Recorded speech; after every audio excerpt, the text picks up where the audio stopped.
Unofficial podcast for AMC's Walking Dead. I'm Jim. And I'm Aaron. And this week we're going to be covering Season 2, Episode 10, entitled 18 Miles Out. Oh, yeah. We have some news, but it's a little spoilery, so we're going to save that until after the outro music. I almost feel like we're going to have to start stratifying the spoilers into, unleaded, mid-range, weapons grade, because there are some weapons grade. There's a lot of our regular, normal listeners who would like to hear this particular news. It's a little comic spoilery, little casting. But they'd probably be shocked by the rest of it. Yeah, they'd be shocked, horrified, and I feel like we might need another VIP section beyond the super spoilers? Yeah. Ooh, I don't know. That sounds a little segmented for my taste. A little too segmented? Yeah, I'd rather just do all spoilers. All right. You're either spoiler-free or you're spoiled. You either got to man up or run away from the spoilers like a little girl. Definitely. All right, let's get right into the recap. The first scene opens up with the zombies chasing bloodied-up Shane and Rick. Did we mention, I don't think we have for the last few episodes, our theme song. Oh, we haven't. That's right. That's my brother's band. He's in a band called Mysteriana, and you can find that song, the full 4-minute version, at mysterianamusic.com. There. I think they're happy now. All right. On to the recap.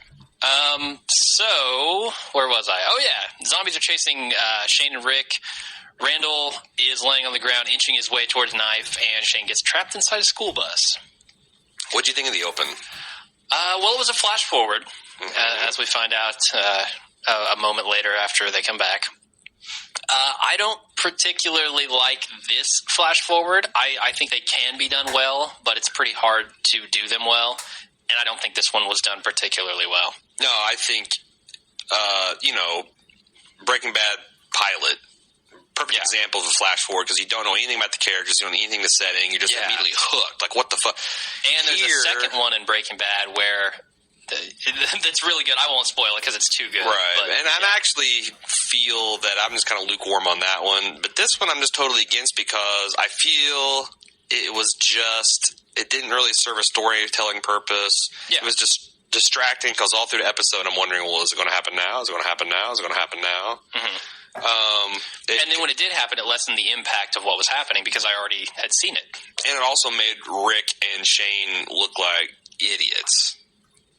Because we knew where this was going, and it seemed like, oh God, I can't believe you guys are doing this in light of what's about to happen. Yeah.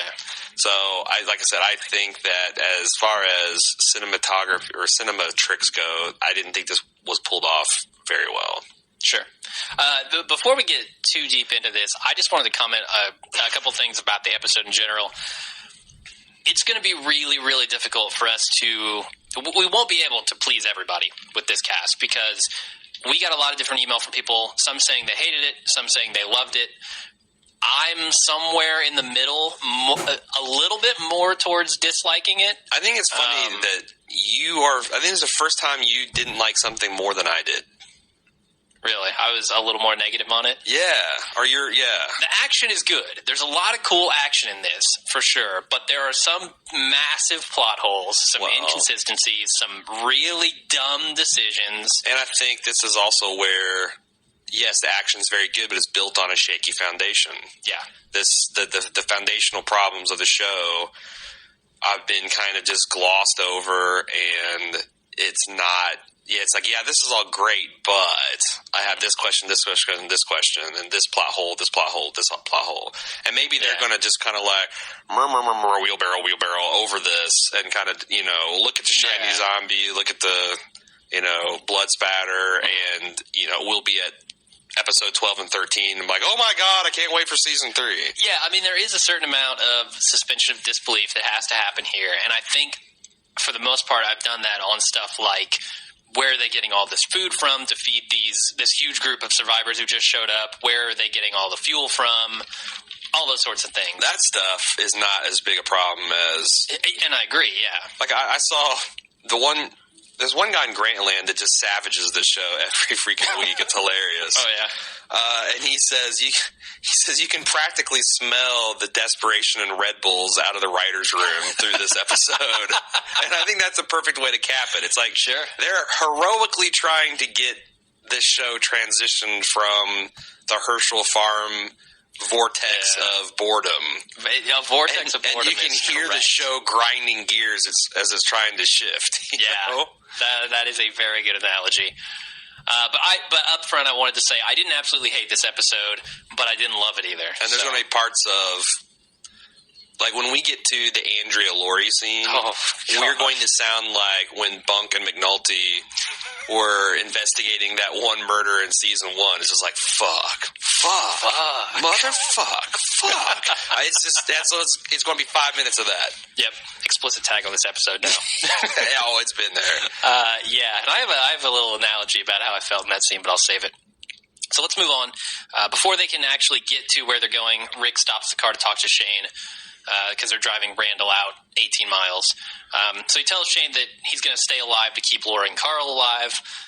He also says that he knows what happened between Shane and Lori and that he knew it pretty early on. And then Shane explains why it happened. And finally, they make sure that Randall's tied up still. So let's talk about this scene. So what do you think? First of all, the symbolism. What symbolism? They have this conversation at a literal crossroads.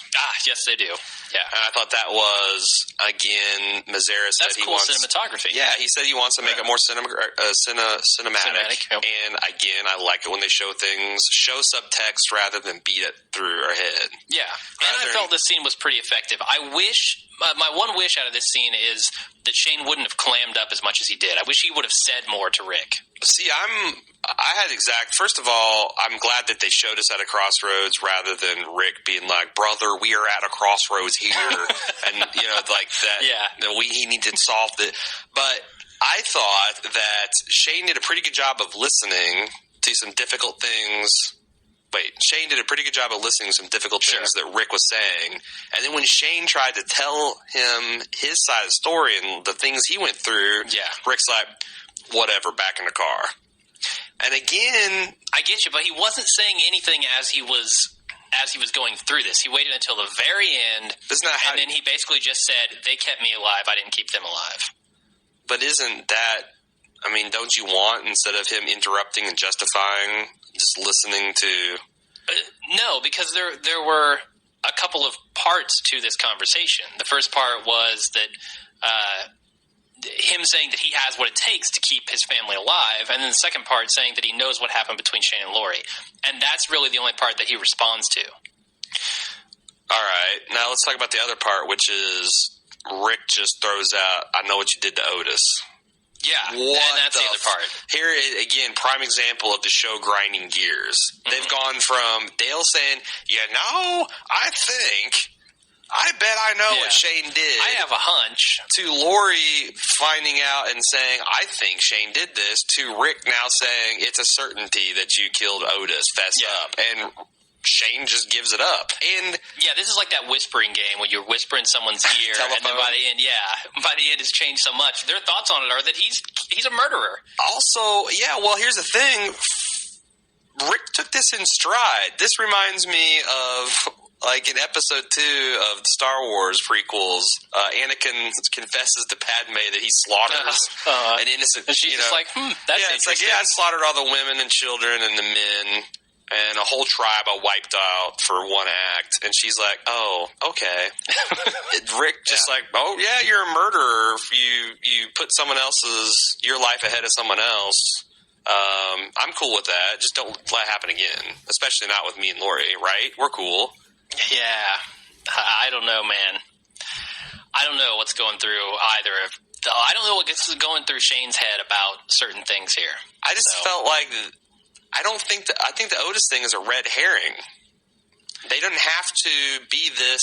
Yeah. I used to say in Breaking Bad podcast a lot that there's someone so-and-so is ham-fisted or they're wearing a bacon gauntlet. I don't think they needed to don the bacon gauntlets and slap us around with this Otis thing. Well, I mean, how else would they do it? Because there isn't any physical evidence that he's done this, you know? No, but there's enough of him going to Lori and saying Rick can't keep you safe and I can and all this other stuff. There's a lot.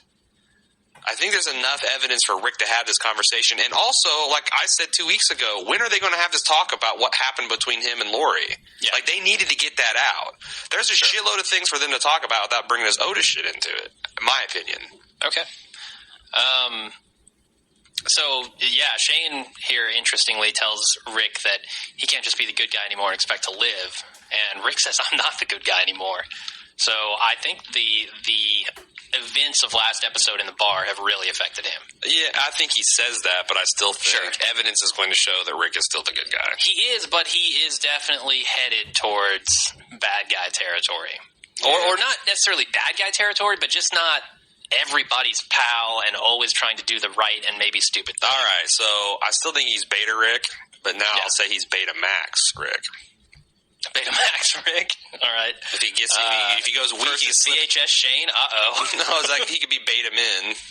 Now he's Beta Max. Okay. He hasn't quite made the jump to Alpha. Gotcha. That's interesting. CHS Shane. Yeah. What the? Is he going? Just glossed over it, man. Is he going to win the war because the porn industry throws his weight behind him?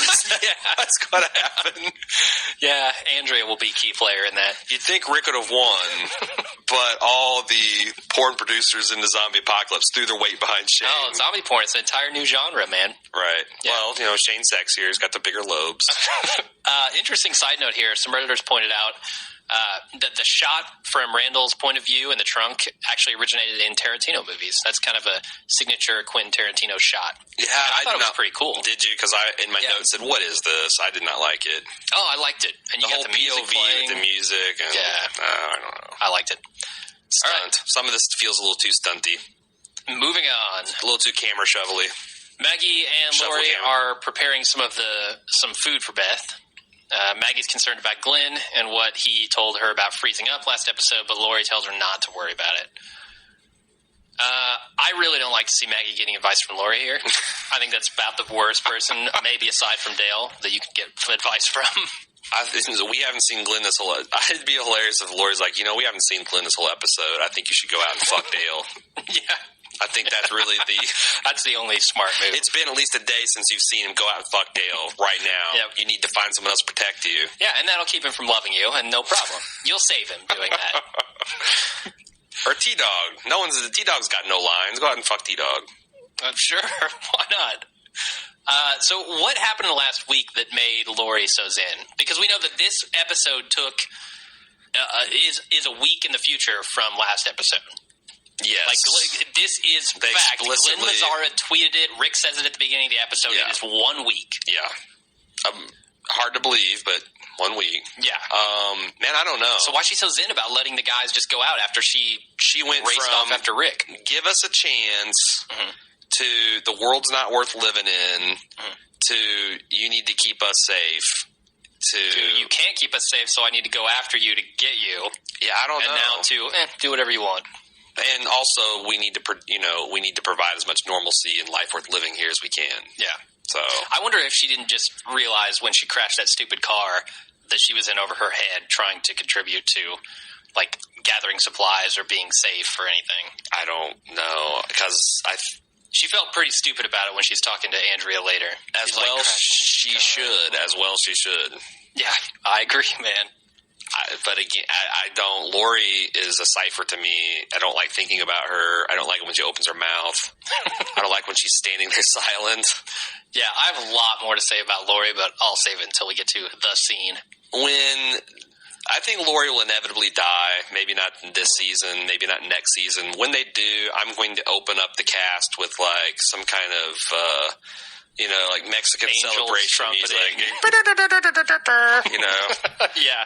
And like people shooting guns and going Arriba in the background. It's going to be a celebration is what I'm saying. Definitely. Where you get the pinatas out. We're going to throw a viewing party for I don't that know episode. why I've made this celebration a Tex-Mex theme, but that's the feel of it. All right. Yeah. All It's right. very festive. Thank you. So then Rick is talking to Shane about their plans for the winter as they drive, which I thought was pretty cool. You know, Rick's thinking ahead. But then Shane looks preoccupied as he watches a zombie in the distance, in the field, the amber waves of grain. So there's a lot to say about these. There's a lot to say about all these scenes. First of all, I want to make note that Andrew Lincoln just gave up Southern accent this episode. Oh, yeah? He's like, you know, if I talk like this, I can just talk about snow and snowmobiles, and we need to conserve our ammo, and no one will notice that I don't have a Southern accent anymore. Sure, until he says soccer, or until he says football, meaning soccer, and then we're all done. Forget it. You've lost us. And also, I remember I called bullshit on the fact that there would be snowmobiles in Georgia. And, Yes. and I Googled this, and there is one snowmobile dealership in Georgia. Mm-hmm.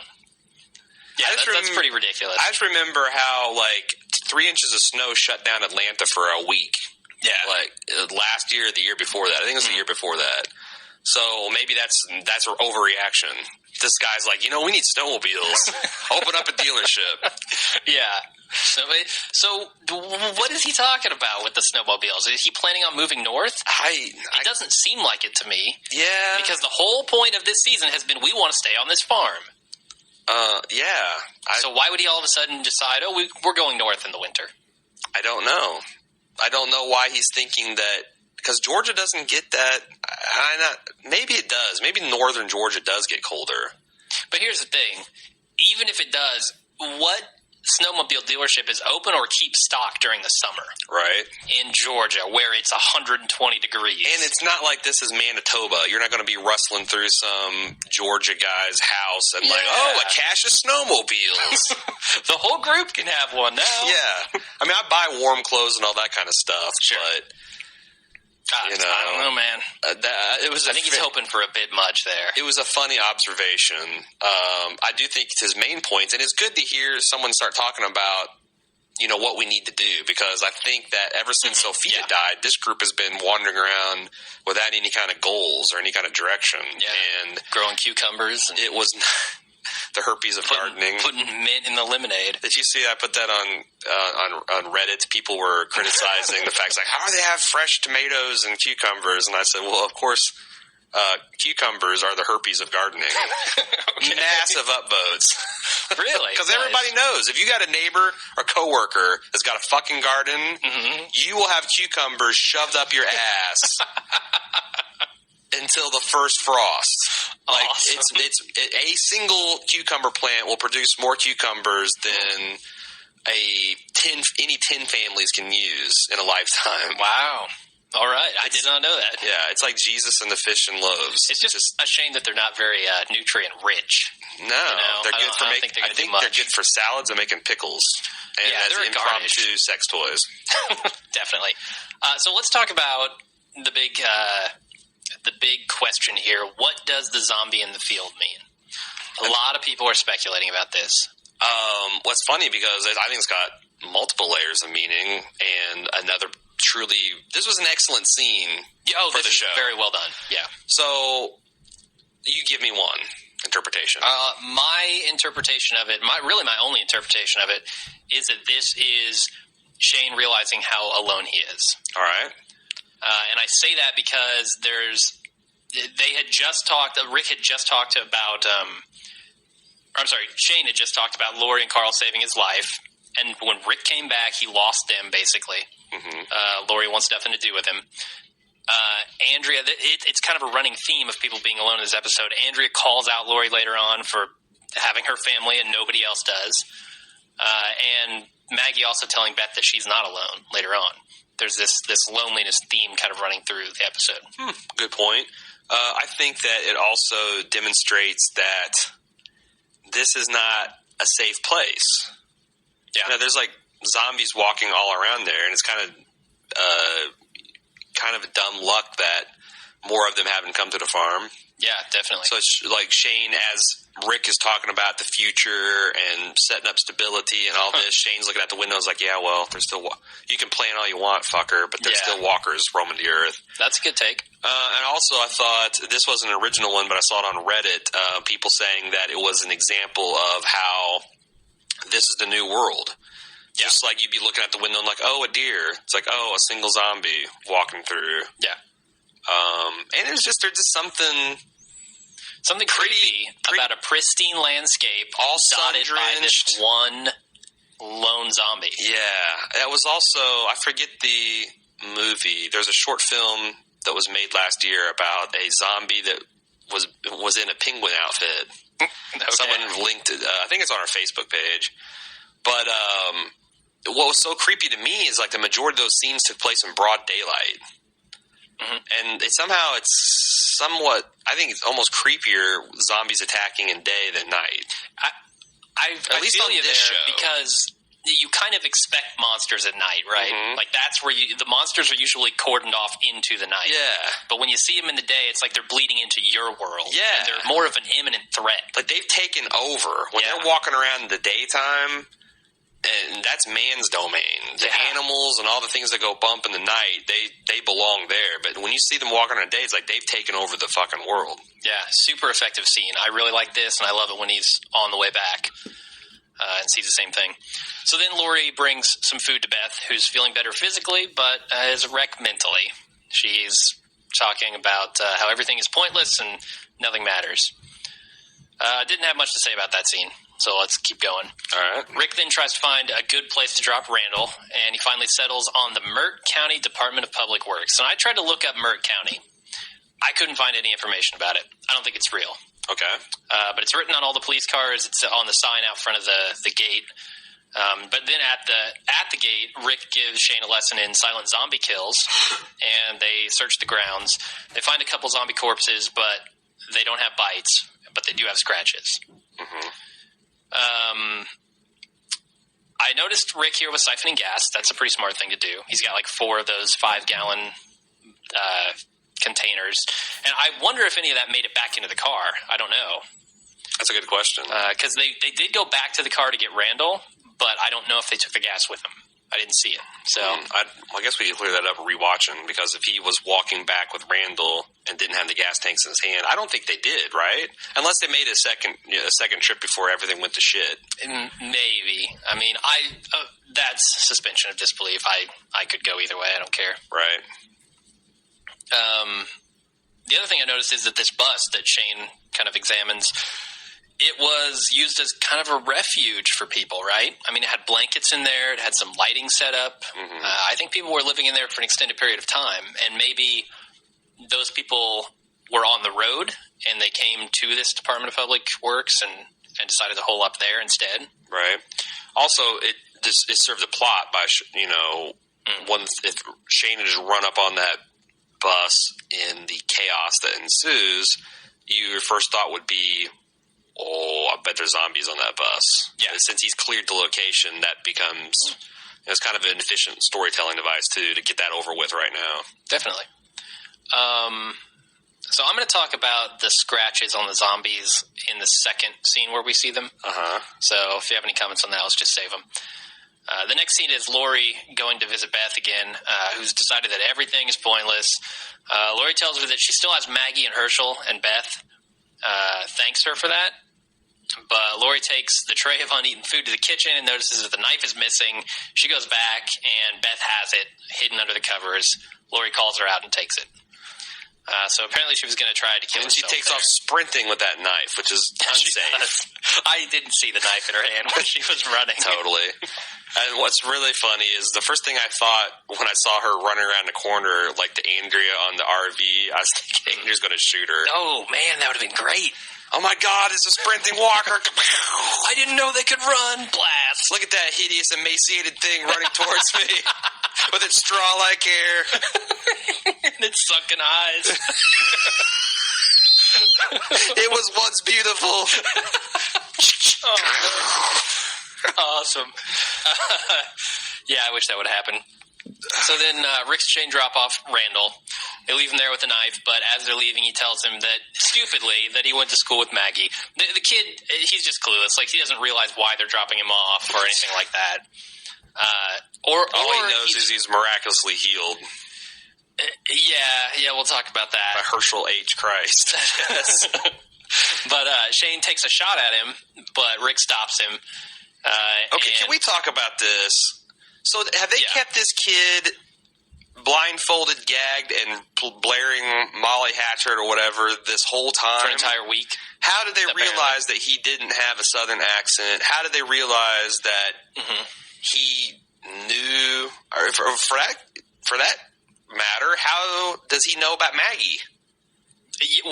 If he saw Maggie, why wouldn't he say something? Or why, if he was up and, because people are like, well, he was drugged the whole time. Well, then how do you know about Maggie? Yeah. I mean, either they interrogated him and had some interaction with him, at which point, why didn't they know? Why didn't this come out? Or... Yeah, it seems like Randall's memory and Rick and Shane's memory stops last episode at the very end when he's in the car and begins again right now. Right. Like as they're driving him out there. But they say it's been a week. And why do you think they made it a week? Because it seems kind of give you some timeline problems as far as how this kid's leg healed. It doesn't seem to. It absolutely fucking does. Yeah. Well, I'm talking about the timeline for the show is a little messy. Definitely. Yeah, like Rick doesn't know what time it is. Well, we're talking about him being in a coma, and it's like, he thinks it was 2 weeks, which we can't jive with what Jenner told us in the CDC. Yeah, 60 plus days. So, but I mean, and again, it's like, why did they make it such a big plot point that? I mean, if they wanted me to believe this, I guess I would have made the giant freaking arrow that they ripped through his flesh a lot smaller. Yeah, I agree. It was a horrific wound. Yeah. It's one that you likely never recover from. No. Likely never. And if you're able to walk again, you are spending 6 months repairing that leg, like trying to fix that leg. Right. And that's with proper medical treatment, not some goddamn vet out in the middle of nowhere with a needle and some whiskey. Right. That's fucking stupid. Right. I mean, it made it clear that they don't have a lot of antibiotics and a lot of surgical supplies and all that kind of stuff. I'm just kind of flabbergasted that no one had any problems with this in the writer's room. I think they have a massive problem. Here's the problem. Beth can't stay in a goddamn coma for that long. Like, she's not going to still be laying in bed 6 months later when he's better. For a nonsense hysterical coma. Yeah. They've set up two characters here who both have, one has a mental issue, one has a physical issue. They can't be resolved in the same timeline, but they both need to be in this episode. It was a mistake. It's bad writing. This is the kind of corner painting that I was talking about with our interview with Taylor Elmore from Justified. That's like, aren't you afraid of this? He goes, oh yeah, we're terrified all the time, but usually, we work it out by the skin of our teeth and the sweat of our brow and the seat of our pants. Yeah. I just think that sometimes the Walking Dead guys, they got all these plates spinning and a couple hit the floor. Yeah. They just aren't able to get onto it. And maybe that's a symptom of the whole shakeout from the staff. And maybe. I don't know. I don't want to dwell on it too much. Yeah. But yeah, it's a huge glaring flaw. Anyway. So where was I in this scene? Shane takes a shot at Randall. Rick stops him. And Rick decides that they're going to take Randall back to the camp again for another night while he can think about what to do with him. Shane can't even fucking believe it. No. Shane's like, no, we're not doing that. And then he tells him that he doesn't think Rick can keep Lori and Carl safe. And Rick gets pissed and blasts him in his armpit. Like, just devastates that pit, man. Yep. Yeah, lightning punch, falcon punch to the pit. Yeah, and there's a pretty brutal fight scene ensues. Yeah. And did you didn't... but it's interrupted by a commercial, so... Yeah. But, I thought it was interesting the symbolism of Rick and Shane as they were fighting. I thought they began to sound and act a lot like the zombies. Oh, that's interesting. With the, heavy breathing and the grunting and kind of more animal sounds. And it also added to it that you've got a tied-up character edging towards a knife trying to get loose. Right. Yeah. Definitely. So we come back from commercial, and there's more fighting. Shane drops a motorcycle on Rick's leg. Freaking awesome. I love that. But he's not done, and he comes after Shane again. Shane throws a wrench through a window. The walkers pour out of the building and head towards Shane as Rick hides under one of their bodies. It's a zombie waterfall. It's so cool. I love the zombies just come rolling out on their heads. It's hilarious. They don't look down. And that's what zombies would do. Yeah, that's awesome. They're not like, oh, whoa, watch your first step there. Yeah. Little treacherous footing. No, I thought that was pretty cool. And Rick playing possum, it was pretty cool. It seemed like a lot of this was, I don't even know if Rick thinks it's a bad idea to kill this kid. It's just a power play. Like, you don't get to make these calls anymore, Shane. You don't get to unilaterally deal out death. And Rick was prepared to die to make that statement, which on a meta level would piss Shane off even more. Yeah. Like, you've got to protect, you're more interested in fighting me over killing the stranger. And you might die yourself. This must drive Shane fucking crazy. This is the stuff that I love about this episode. I think all of the action, all of the interactions between Shane and Rick work really, really well. You're more interested in fighting me over killing the stranger, and you might die yourself. This must drive Shane fucking crazy. This is the stuff that I love about this episode. I think all of the action, all of the interactions between Shane and Rick work really, really well. And these characters have always worked really well together. These actors are phenomenal together. I always feel tension anytime these two guys are on the screen. And it carries over here. Now, what did you think about that really cool shot of Shane in the broken window pane with the zombie arm coming up? I thought it was a cool, it was kind of a cool realization on Shane's part of what he's become. He looks at himself, he's all dirty and scratched up, plus bleeding. The way the paint was kind of grimy gave him a gray. I mean, it very hammered to me home the whole, Rick and Shane as zombies angle. Yeah, and then when this could be him. Yeah. And then you kind of saw the arm stirring, and it's like, what the fuck? And then, and it looked like it was coming right out of him. A lot of people savaged the episode for well, why did these zombies sit there and not do anything with all this commotion going on? I guess, I didn't have a problem with it. I didn't really either. I just kind of chalked that up to, it's a suspension of disbelief sort of thing. Yeah, plus it's like they were behind glass. In a building. So it's going to muffle some of the sound. I mean, there was a gunshot. A gunshot went off. Shane fired a gun. But, whatever. And so some of these zombies, they do seem to... Like, for example, that one tank zombie. There's precedence for that. That one tank zombie. Like, Rick got up and sat there for like a 5 count before it finally woke up, and there was shitloads of commotion and gunfire outside. I mean, whatever's animating these zombies, there's the walkers and there's the lurkers, and there's precedent for them kind of being unresponsive until something jostles them.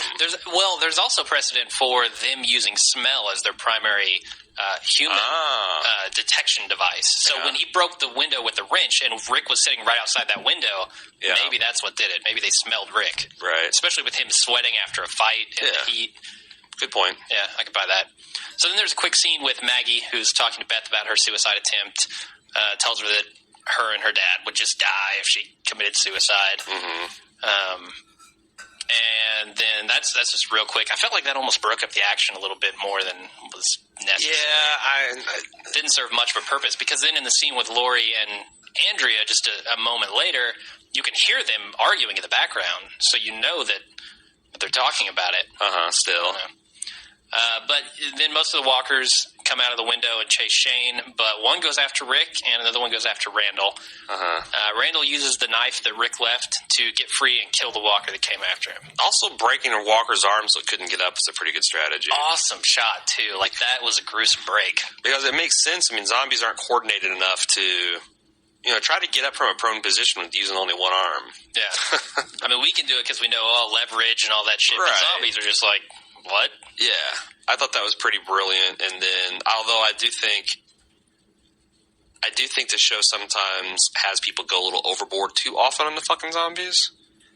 If they're all for free contagion, I've seen way too many characters just go and chop wood on a zombie. Oh, see, I think this was very purposefully done to show that this guy is not the innocent kid that he claims to be. Yeah, whatever. I mean, again, have Anakin kill the sand people just so you I think it's setting up more than you're giving it credit for. Okay. Honestly. All right.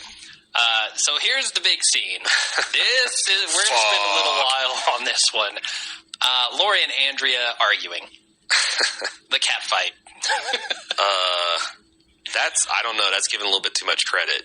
Before we get really deep into this, let me say the establishing shot here is really cool because we come off of Rick and Shane and Randall's fight for their lives against tons of zombies, and then they show the pristine farm through a barbed wire fence, and there's nothing going on. And then you go into the house, and it's dead quiet except for the yelling and screaming of Maggie. I thought that was really effective. No, they are getting a lot. They are experimenting with a lot of camera tricks and techniques, and some of it works, some of it doesn't. But a good establishing shot, as you said. Yeah, definitely. So what was your overall take of this episode or this scene? I don't know what to say because I put in the notes at some point. I started trying to keep track of the dialogue, and as the bullshit kept piling up, I just the last thing I wrote is this is like performance art. That's exactly how I felt. This was like Tom Green going into a nursing home that's playing bingo and taking it over and freaking people out. This was the writers fucking with us because I was primed. As much as I don't like Andrea, and as recently as 4 episodes, I wanted her to die for trying to kill Daryl. Sure, yeah, just by being a bitch. As much as I don't like Andrea, I was prepared to stand up and cheer for her taking it to Lori, who is even more loathsome. Yeah. And this bullshit, leave the killing to the menfolk. We've got turnips we got greens the collard and all the whatever. Sure.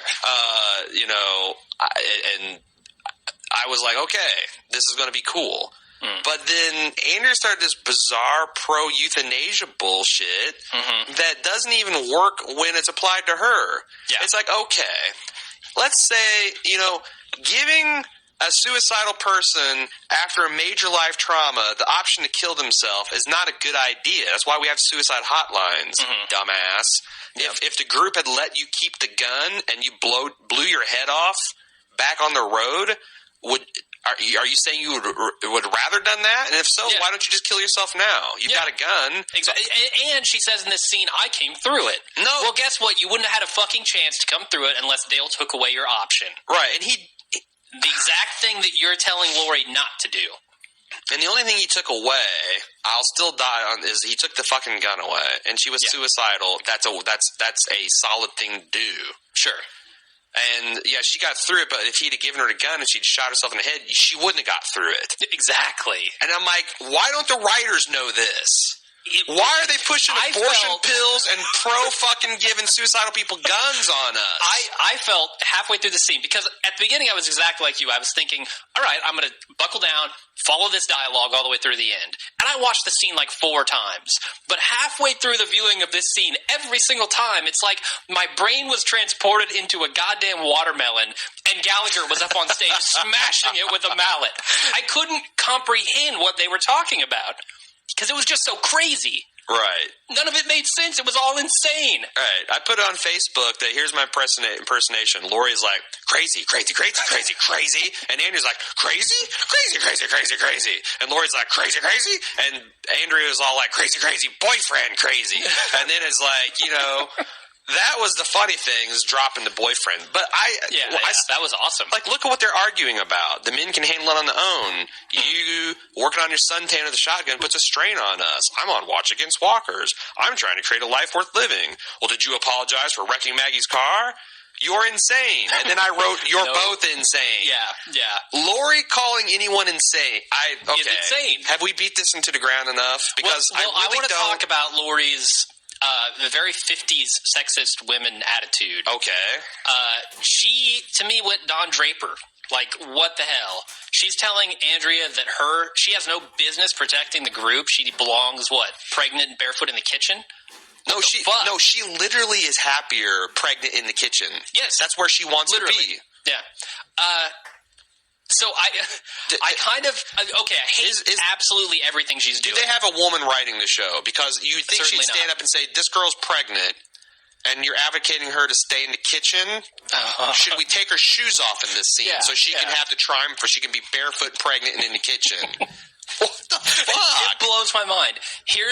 I'm wondering if the writers knew what they're doing with Lori, because Lori is the exact opposite of everything I ever want to see in a human being. I hate every single thing she does, but if I agreed with every single thing that every single character on this show does, there would be no tension. If they all agreed with each other, there would be no tension. Bullshit. Hey, I'm just saying how I see it. I think Lori is there doing stupid, controversial things to get reactions from other characters. She has a very narrow viewpoint. Like, from her perspective, this is the same world practically that she was in before, and Andrea points that out.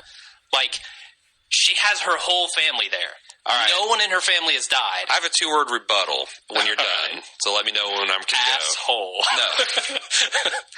All right, give me your 2-word rebuttal. Boyd Crowder. He's a fucking neo-Nazi that blew up black churches and then become a born-again Christian and then become a huckster for a coal corporation. Yeah. He's loathsome and he holds controversial opinions and he winds up everybody and he's fucking fascinating and I love him. He's riveting to watch, yeah. You don't have to have some, shitster be a boring, vapid, painful to watch character. Yeah. And this show is choosing. It's like, so yeah, maybe this is to stir us all up because it's working. It certainly is, but not in the way that I want to keep watching to see what she does next. More like, I hope she dies by the end of the season. God, I hope she dies. Yeah. Okay, I feel you there. Boyd Crowder's a good example of that. Anyway, so glad we worked through this. Definitely, this scene is just, it blew my mind, and I felt like Shane. We're back in Fantasyland. What the fuck is happening? Yeah. That's all I have to say on that scene. Okay. So then the next scene is Rick finding his gun, killing the zombie that's following him. But as he does that, 2 zombies fall on top of him. He kills one of them outright. The one guy in Grantland called it Zombie Jenga. Zombie Jenga. Yeah. Zombie sandwich, too. Zompile. So then he shoots right through the face, right through the back of the head of the other, to kill the final zombie. And you can see the barrel of the gun. Yeah, you can. And they must have done it CG, so it's like that was a dummy the hole was there the whole time, and they patched over a CG, because you can't just blow someone's head off. You can't put a stunt man in front of some squib and blow it up in front of his face. You could put a dummy there, though, and blast it through its head. No, but I don't think they literally did that. I think it was all done with CG. Yeah, it looked like CG, because it didn't look like it lined up perfectly, but whatever. But it was awesome. Cool. Yeah. Oh, yeah. I don't care if it was CG. Right. It was cool. Lots of people noted, and we did too, that this is a justified ripoff.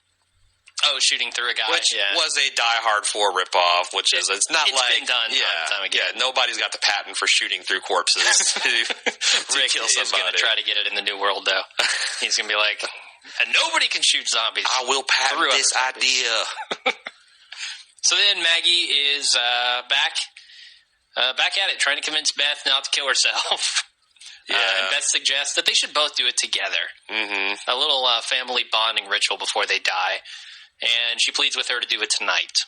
Mm-hmm. I don't think that's going to happen. I think Maggie's a little smarter than that. Yeah, it seems like this is a true sister fight, though. I mean, this is just basically guilt and shame. And she tells her to stop being a brat, like when she's saying, "No, nobody would miss me." It's like, oh, yeah? Well, your boyfriend's a wimp.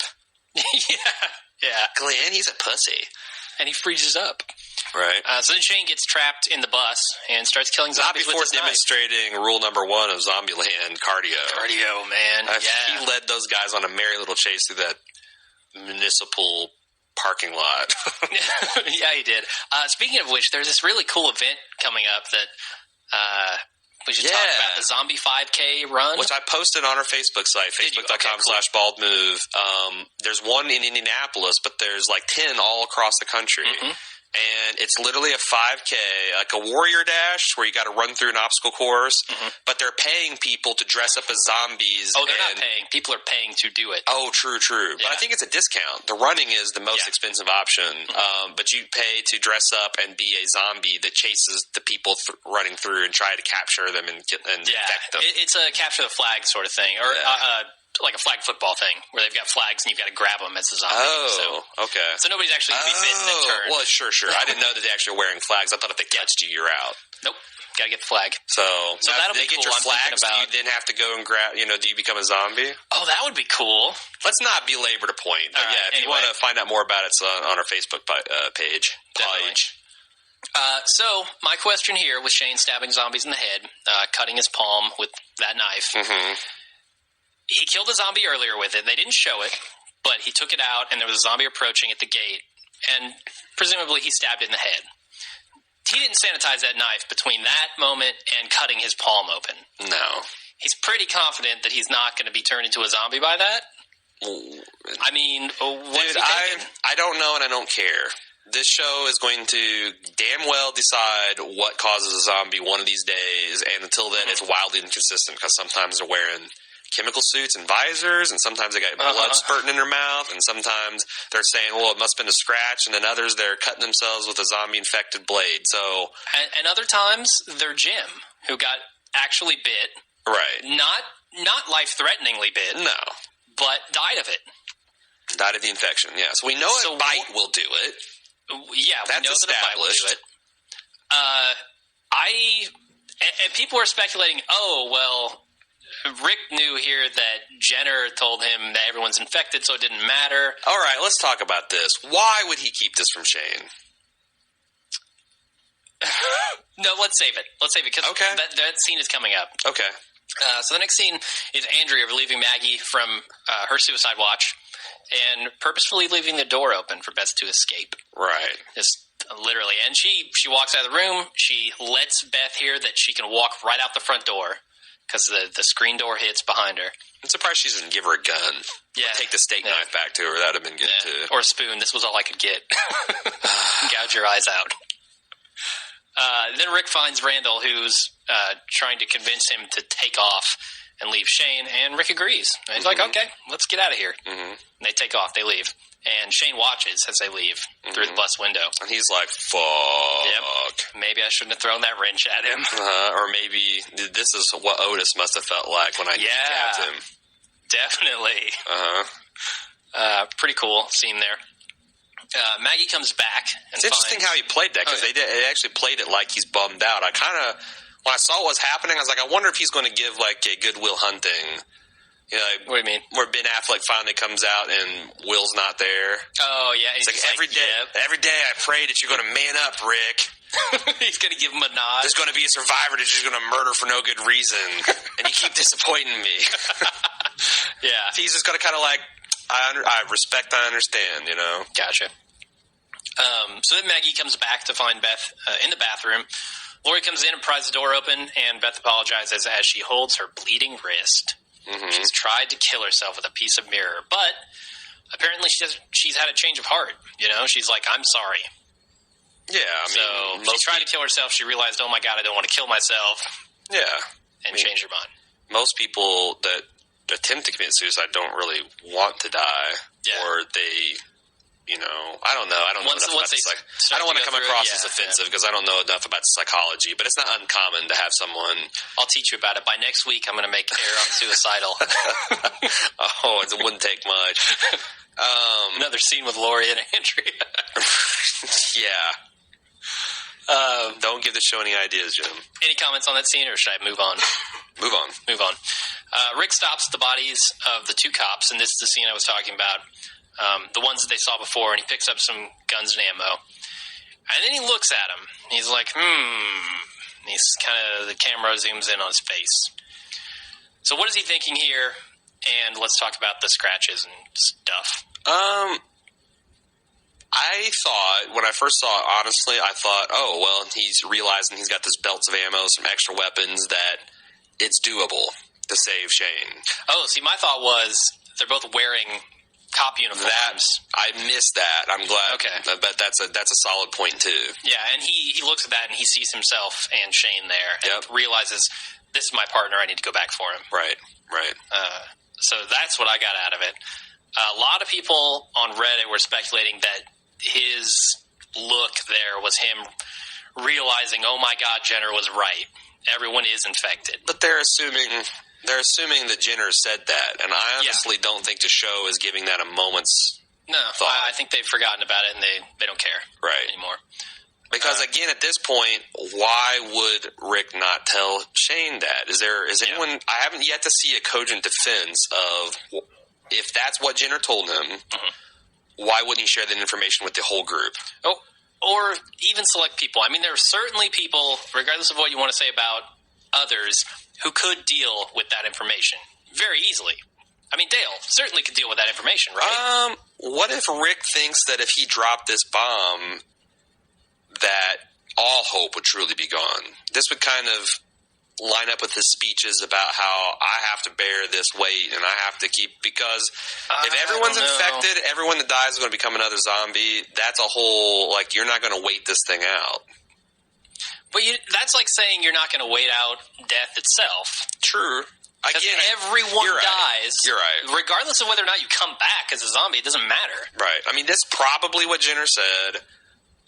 I think it's just going to be another thing that annoys me because I just don't think it's going to be satisfying when it finally comes out. So, whatever. I agree. And I definitely don't think that's what Rick was thinking about there. No, I think this obvious symbolism was you're dead on. The two cop uniforms, and boy, that was me and my partner. And yeah, good to see him scrounging ammo again, though. Yeah. I mean, he's on top of that. Mm-hmm. So then Shane kills another zombie with a knife, but he loses it in the process. He gets stuck in the skull of a zombie as it goes down into the crowd. Rick rolls up on the Hyundai. I swear that's not a pun with the Rick roll. Guns blazing to the rescue. That was pretty cool. I really, really liked this scene, man. Him coming back in cavalry style and just blasting away. Shane running. Shane was on top of it, too. I mean, I don't even know if he could hear him, but he saw where they were going, and he headed out the back. Mm-hmm. Jumped right in the window. Mm-hmm. Like, perfect timing. Yeah, that's like one of the Duke boys themselves couldn't do better. Yeah. It would have been really shitty if Randall just fucked them both. He just took off. Did you notice that he was duct taped to the chair? Oh, was he? To the driver's seat? Hey, there's like a roll of duct tape around his neck holding him to the post when he was going like, woohoo! I didn't realize that. Yeah. Huh, nice. So then Maggie confronts Andrea outside, tells her what happened with Beth. Andrea's happy and says that Beth wants to live. Andrea sounds like a fucking cult leader here. Yeah, I don't agree with anything that Andrea said. She has made her choice. The cosmic egg has blessed her. I'm glad she put the smackdown on Lori, but I don't agree with anything she says other than that. Yeah. She's banned from the ranch now. Yep. Maggie tells her never to step foot in the house again. I don't think Maggie went far enough. Mm-hmm. She should have then turned to Lori dead, and you are too. No, you have to stay on the porch. You can't go in the yard. You can't come in the house. You're on the porch for good. The porch is the DMZ. And don't use our swing either. That's right. I see a woman on the swing. I kill the skeleton sitting on it. Awesome. So then Randall bailed out of the back of the car, and Rick stops to pick him up. He asks Shane if he's still going to kill him. So why did they blindfold and fucking music blast this kid again? We know at this point that he knows where the ranch is and Maggie. He knows who Maggie's father is and all this. So it's like, if you liked it the first time, the second time was even, I don't know. It just seemed, it really annoyed me the second time. Just to be, oh God. Like, let's be overly cautious, or maybe he's just a sadist. I don't know. Yeah. It's like in Back to the Future where Marty tortured him with his father with some kind of speed metal. Oh, yeah. Awesome. He's trying to melt his brain. So then Rick tells Shane that Lori and Carl are his. Again. And that if he's going to be with them, he has to follow his lead. He has to be okay with that. Rick hands Shane a gun and tells him it's time for him to come back. Mm-hmm. And we see I still like the interactions here between these guys. And we see the Scarecrow zombie, and I started thinking maybe Shane will have an appreciation for Rick now, because Shane would have left himself behind. Yeah. Rick didn't, and saved a valuable member of the crew. Yeah, and Shane's MVP, you know? Like, Shane thinks he's the best, so. Yep. Smart move, Rick. Yeah, I don't know how that's going to factor into their relationship coming up, but it'll be interesting. So that's it for the episode. Yep. I wanted to do Zombie Kill of the Week and Idiot Survivor of the Week, as usual. Oh, let me guess what your Zombie Kill of the Week's going to be. I don't know. Did it involve zombie Jenga? It did involve zombie Jenga. Yeah, it's Rick shooting through the zombie head to kill the other zombie. There's a lot of Pretty good. freaking awesome. This is a strong episode for nominees for Zombie Kill of the Week. Yeah, all the knives to the head. And, yeah, plenty of them. Who's your Idiot Survivor? My Idiot Survivor of the Week is Lori for being stuck in the 50s, but only slightly more than Andrea. Mm-hmm. Only slightly. And this show had done such a good job to claw Andrea back from. I can't believe they had her take this I never thought that was a very good argument, and you can listen to my thoughts on it back in the previous episodes where I'm like, what? And having the show call that back now, yeah, it just really drove me crazy. And I think last episode I said something about Andrea being kind of a more sensitive version of Shane, an understanding version of him, but I don't get her this episode. The thing is, like, I don't believe the writers didn't knock us out of the park, because it seems like the more interesting thing for her to say would be, I used to think that taking my choice away was wrong, but now I've done this and I've grown, I've become stronger, and I'm glad I didn't take that choice. And she could have had that conversation with the girl that, like, look, I know where you've been. Yeah. And I've lost my sister, and I lost this, and I did this, but people that loved me cared for me and made sure I didn't do this, and I'm telling you now that this might be a bullshit asshole, cunt punch of a world, but it's still worth living. But they had her take this Andrea Kevorkian stance? Yeah. It drove me crazy. What was I going to say about Beth? Oh, yeah, let's talk about Beth for a second. The Canton Dewey. Does anyone give a shit whether or not she kills herself? I don't. Was this a point of tension in the episode at all? No. No, because who is Beth? It was just an idolized, and again, instead of showing character growth in Andrea, I think they just showed sort of kind of mean, petty regression. She's still holding the fucking grudge that this group had the nerve, the gall. Even though she's quote-unquote to gotten save past her. it. Yeah. Yeah. Sure thing, Andrea. Yeah, we believe you. Yeah, I don't know. Wouldn't it have been more effective to have a character that we actually cared about try to commit suicide? Like maybe Glenn. Or, I don't know, if you're going to use this as a backstop for dueling, it's hopeless, we should kill ourselves. No, we shouldn't, so much to live for. But Lori's flip-flopped on 4 times now. Then Lori's irredeemable. So give her all the bullshit angry lines. Like, make her be the one, like, you know what? I used to think it's, maybe I'm still thinking it's the right choice, even though I've got this baby, blah, blah, blah. And have Andrea be like, look, you stupid, blah, blah, and blast her. But I don't know. It's out of all the different possibilities hanging there, don't agree with the choices they made. She keeps flip-flopping, too. Like, even after she realizes that Beth doesn't want to kill herself, she goes on Andrea's side. I'm not going to say she's right, but sometimes you got to cross the line. What the fuck was that? The action was very good. Mm-hmm. The kind of resolution and moving forward of the Shane Rick was good. Yep. The cinematography, a lot of the shots were really good. Yep. Everything that happened on the farm was awful. Yes. Absolutely terrible. And what's worse, this show, ultimately what happened in this episode? Pretty much nothing. I mean, the only things that were resolved here were the things that were set up here. Yes. Like, no running threads were tied off here. This kid is going back to the farm, and we're going to still deal with them again next week. Yeah. Which I think I said last week, I don't give a shit about this kid. I don't want... Well, it's whether or not you give a shit about the survivors being found, I mean, that's the real question there. But you're right. It shouldn't be an issue. We've already dealt with this once. Why are we dealing with it again? Yeah, and I mean, the cynical part of me says, well, we thought a lot about that, the same thing about the Sophia scenes, and it turns out that had a really great payoff. Sure. So they still can pull this out, but we didn't enjoy that ride is the problem. Yeah, I think the show really needs to decide what it's going to be. Is it going to be a serious character study about what would happen in this scenario, or is it going to be, zombie kill of the week? Yeah. Or is it going to skillfully blend both, which is, I think, what we're hoping for. But right now, it's not pleasing either, and you can see that in the internet forums, and that the people, even the ones that defend the show, they either want they want more zombie. Most of the defenders, it seems like they want more zombie kills. Yeah. And the people that are hanging on here for character development seem to be, disappointed in the missteps and stuff like that. So it's like, I kind of think they need to decide what show they want to have. Yeah, I don't know. I hope they can pull some better character interactions out. But yeah, you're right. The action is good. So, can I do one final thing of speculation here? Sure. I'm wondering it's your if show. Randall, this kid, might be the link back to Merle. Because we know there's more of his group, right?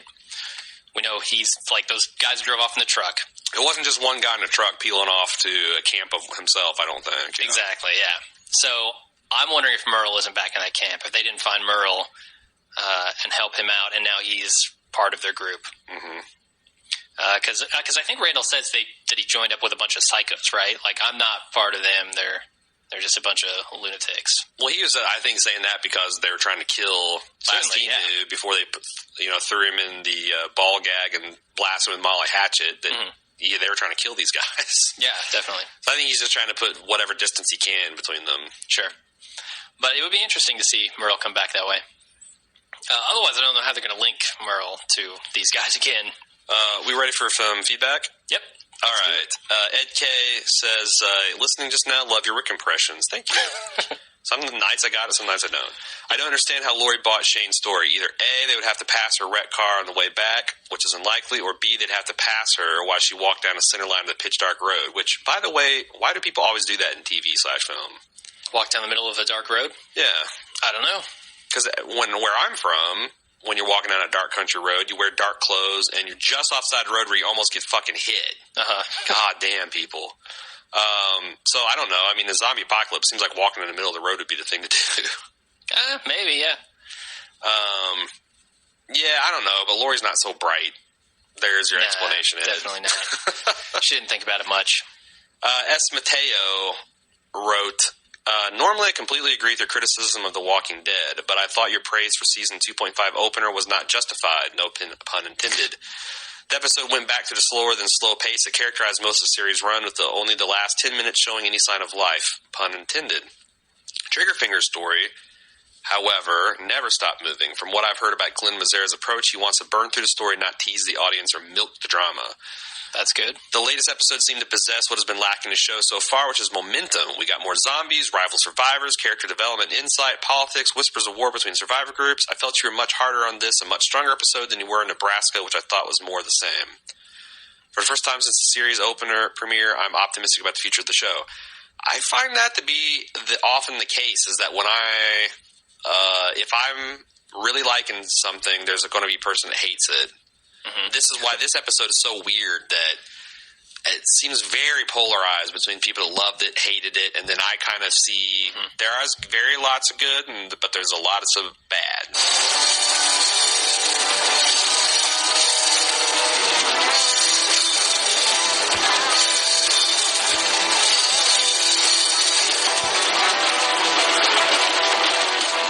And we're back. Let's go ahead and run the preview for next week. On the next episode of AMC's The Walking Dead. Do anything! Shot at my boys. Try to take this farm. Just trying to tell me you're innocent. One of them's got a gang, and they ain't looking to make friends. You're just gonna kill them? People are scared. They need to be safe. I own that. Rick's the leader of this group. We ought to change that. If we do this, the people that we were, the world that we knew is dead. There are only 3 episodes left this season. A special look at a scene from next week's The Walking Dead. For dramatic Dale. Dale has just taken over Rick's spot as, Yeah, he's been moving into that for a while. the world we've known is gone. Hiding the guns. Plus that Andrew Lincoln has lost all vestiges of accent to this thing. As he hit me with a line from Rick. He's there was just one right there. Let's do that again. See if you can detect any kind of accent. You're just gonna kill them? People are scared. They need to be safe. People are scared. They need to be safe. That's not English. That's not Southern. He's like his horrible accent and his English accent has it's like the opposite wave of a sound that just like noise cancellation. He has now got zero accent. Yeah. He's from, like, California. Kevin Costner should try to go for a horrible Scottish accent. Oh, God. And then he'd come out like normal. Yeah, that's a good point. Anyway. Balancing accents. Are we excited about next week's episode? Yes, I am. Because I want to see resolutions, and it looks like we're going to get some. You think so? I think Randall will be resolved next week, one way or another. All right, so I've got mega spoilers, basically synopsis. Do you want me to read it, or portions of it? I'm not going to read the whole thing. Hell yeah, we got to read it, right? All right, so the episode starts with... That's what we're here for. The episode starts with Daryl beating the shit out of Randall in a shed. Randall reveals that the group has about 30 people, including women and children, and that he doesn't know where they're staying since they're always on the move. He also says they're heavily armed and tells a story about how they once found the guy with 2 young daughters out while out scavenging and proceeded to rape the girls, letting their father live so he could watch. Jesus. Daryl then beats him even harder. Cue theme music. So this guy is obviously not a good guy. Yeah, and I think they foreshadowed that when they had him stabbing the zombie in the head. He is not a good guy, Randall. Daryl leaves the shed and reveals to others what he found out. Based on that knowledge, Rick decides that he needs to kill Randall. Only Dale argues against it. And then he goes on this campaign, which we saw a scene of Dale trying to campaign Shane, which is kind of hilarious. Hamming it up, yeah. The only one that sides with him in the end is Andrea. What? Yeah. Andrea's all over the map. I don't get it. Lori's all over the road. Andrea's all over the map. Majority rules for Randall is to be executed. Good. There's a moment between Herschel and Glenn at which the old man gives Glenn his father's watch that he's been holding up his ass this entire zombie apocalypse. Ass watch. Him and Dale. What's it with old guys and ass watches? That's what they do. Yep. But they hold that uncomfortable hunk of metal up their ass, and then he gives it to him as a way of blessing his relationship with his daughter. Didn't they already establish that flask was kind of his thing? Why doesn't he give him that flask? Boy, I'm giving you a demon in the bottle. You're gonna need it. Maggie's a handful. Yeah, she is. Meanwhile, Carl sneaks into the shed to look at Randall, who begs Carl to help him escape. Shane finds him there, drags him out, telling him to stop trying to get himself killed. Carl then immediately goes and calls Carol an idiot for believing that Sophia is in heaven. But who does that? Carl. Oh. Carl turns atheist. He goes, channels his inner Bill Maher. Bill Maher. Yeah. Apparently zombies don't go to heaven. Is Carl's theory. Richard Dawkins. Rick asks him to apologize and start thinking before opening his mouth. I think that's what he did too. Yeah. Then he steals Daryl's gun, finds a walker stuck in a swamp, and tries to shoot it. Before he can do that, the walker breaks free and attempts to grab Carl, who freaks out and runs away. At nightfall, Rick takes Randall to the barn and prepares to shoot him, but Carl comes in to watch. Rick pussies out, can't do it. Near the woods, Dale finds a mutilated cow and is attacked by the same walker as from before, who freed itself from the swamp to follow Carl. Dale doesn't get bit, but the walker tears open his guts before he's killed by Daryl. Dale's wounds are too grave, and Daryl performs a mercy killing by shooting him in the head. Hell yeah. So now, the anonymous source sent us this, and they also sent us some screenshots showing Zombie Shane and a gun to Dale's head. So to substantiate the mercy killing aspect, and also sent in a image of Carl Jr., I think, lining up the shot on the swamp zombie. I don't think that was Zombie Shane. It was a very low quality resolution of that. Okay. I recognize the Zombie Shane by the lobes. For sure. Yeah. So I think that's definitely, at this point, this is as well confirmed as the Sophia thing was at the same point as last year. We have gotten some conflicting spoiler reports. There are some reports that Zombie Shane's going to bite Lori and Rick has to kill Lori. But our inside source is saying that those are not good. Those are not accurate spoilers. Yeah. So if you see those on Reddit, just, if you got confidence in our source, then discount those. If not, we'll get a new wrinkle on our ass and we'll call bullshit on our official spoiler source. But he's been right so far. Yep. He or she has been right so far. anything to say about all that. Honestly, I think Dale dying is a great thing. I don't think it's great. I'm okay with it. Like, I don't think Dale is a huge player at this point. Which is a good reason to kill him. Streamline the cast. I don't know why they're killing Dale and presumably Shane. Because it seems like they're the two with the most contentious views on each other, and they're just killing off that thread by killing both of them. Like, wouldn't one suffice? Wouldn't killing just Shane kind of close off both of those loose ends? Yeah, but you Rick still got and Dale. You still got Dale, and so they just don't want to deal with Dale anymore. I just think he's unnecessary. Look, you've got only so much screen time, and would you want to see Dale over anyone else in the group at this point? Lori. Okay, granted. I'd rather Lori be dead, but you're right. I actually think the slim possibility of redemption for Lori is that Shane gets killed and she settles the fuck down. I don't see it happening. I don't either. I'm just saying. Andrea's still around to call her on her bullshit. Yeah, I don't know. So, but she can't say that nothing ever bad happens to Lori. That's something that we didn't really talk about in the main cast. I wish we had. The fact that that's a pretty accurate critique of Lori. Oh, it is, and I think it vastly affects. I mentioned a little bit about her viewpoint. It really affects the way her character views this world. Yeah, everyone else is totally alone. They have nobody else except this group. Lori's got her whole fucking family there. Yeah, that's true. No one has any connections, family connections, other than Herschel. Yeah, and they're the new part of the group, you know? Yeah. And I'm sure eventually none of them will have connections either. Maybe one of them will be left or something. And at what point do you think this group's going to trust enough to start letting new members back in? I don't know if they'll ever do that, especially after what's happening with Randall. Well, it has to happen because of we've heard about this Michonne stuff. That's a good point. Maybe a girl with a samurai sword dragging two zombies behind her makes you sit up and take notice. Yeah, or maybe there's something about her character that they trust intrinsically. Let's talk about this, too. You started to mention this in the show. We had to edit it out. The fact that Merle might be running with this pack. I'm wondering, yeah. This seems like the type of pack Merle would run with. Rape two daughters in front of this guy's face. Yeah. Definitely has the feel of Merle on it. And also, I'm wondering if this is, because we just got, we'll talk about this here in a minute, they just announced that they've cast the governor. Yeah. We've got this band of people that's raping and pillaging and taking things by force. It seems like maybe this is the introduction that they're going to follow them through to prison, and this group is going to be the genesis of the governor. Maybe.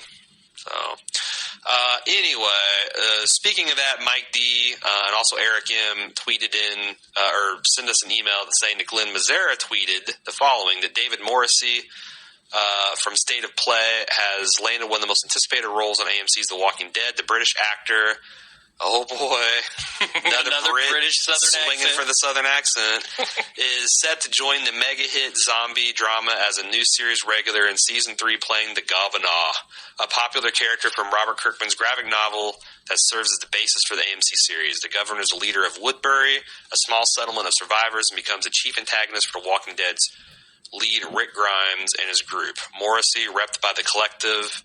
I don't give a shit about any of that stuff. Anyway, so the other interesting thing about this is in the comic, the governor gets his hand cut off and Rick gets his hand cut off by the governor. Mm-hmm. It'd be interesting if Merle was in that group and it's like, I want you to cut this boy's hand off like he cut my hand off. Yeah.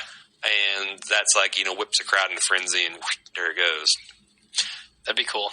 Or maybe he makes Rick cut his own hand off, like Merle had to. And feeds it to him like that. What are we? Is this Sin City or The Walking Dead? Jesus Christ. Man, it's going to go some dark places. It has to.